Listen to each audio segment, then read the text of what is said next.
मित्रों, भगवान विष्णु के परम भक्त और पूरी सृष्टि में धर्म, ज्ञान और सूचना का आदान प्रदान करने वाले नारद मुनि ने अपने पुराण नारद पुराण में मनुष्य के लिए ऐसे कर्मों और आदतों का जिक्र किया है जिससे मनुष्य निश्चय ही दुख को प्राप्त करता है और उसे आर्थिक परेशानियों से भी गुजरना पड़ता है। यह चीजें ऐसी है जो न सिर्फ इस लोक में बल्कि परलोक जाने पर भी मनुष्य को कष्ट देती है। ब्रह्मा जी के 17 मानस पुत्रों में से एक नारद मुनि थे। इनके ज्ञान और बुद्धि के कारण देवता, असुर, ऋषि सभी इनका सम्मान करते थे। इन्होंने अपने ज्ञान और ऋषियों के साथ चर्चा करके एक पुराण की रचना की जिसे नारद पुराण कहा जाता है। इस पुराण में लोक, परलोक और जीवन मृत्यु के अलावा व्रत, त्योहार एवं गृहस्थ जीवन के नियम बताए गए हैं। इसमें कहा गया है कि जो गृहस्थ धन और सुख की चाहत रखते हैं उन्हें कुछ बातों का विशेष ध्यान रखना चाहिए, क्योंकि कुछ ऐसी चीजें जिन्हें देखकर देवता अप्रसन्न होते हैं और देवी लक्ष्मी घर से रूठकर चली जाती है, जिसमें दरिद्रता का वास हो जाता है। तो मित्रों, आइए जानते हैं नारद मुनि ने हमें कौन से ऐसे नियम बताए हैं जिसे हमें गृहस्थ में रखकर अवश्य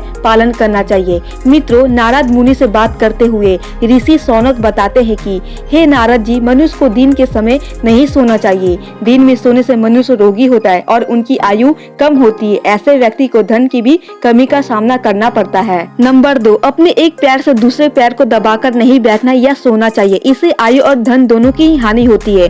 पुराणों में इस संदर्भ में कथा है कि एक हाथी अपने पैर पर पैर चढ़ाकर बैठा था। इसे देखकर भगवान विष्णु समझ गए कि हाथी की आयु खत्म होने वाली है। भगवान के सुदर्शन चक्र से हाथी का सिर काट दिया। हाथी का यह सिर गजानन के कटे सिर के स्थान पर लगा दिया गया। इसीलिए किसी भी व्यक्ति को अपने एक पैर से दूसरे पैर को दबाकर नहीं बैठना चाहिए या ना ही सोना चाहिए। और नारद ऋषि ये भी कहते हैं कि जो व्यक्ति पैर पर पैर चढ़ाकर धोता है, इससे भी माँ लक्ष्मी रूठ जाती है।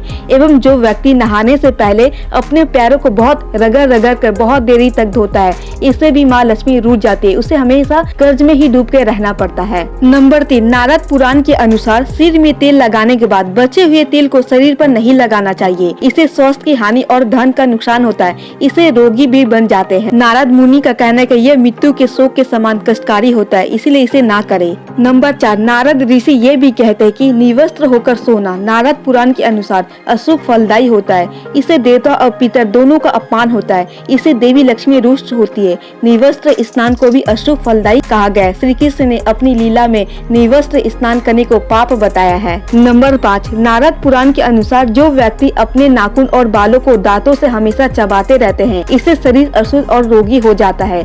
देवी लक्ष्मी भी ऐसे मनुष्य के पास कभी नहीं ठहरती। ऐसे करने वाले व्यक्तियों के घर में हमेशा रोगों का ही वास होता है, इसलिए इसे त्याग दे। नंबर 6, नारद पुराण के अनुसार बाएं हाथ से पानी नहीं पीना चाहिए। भोजन और पानी दोनों को शास्त्रों में देव तुल्य माना गया है।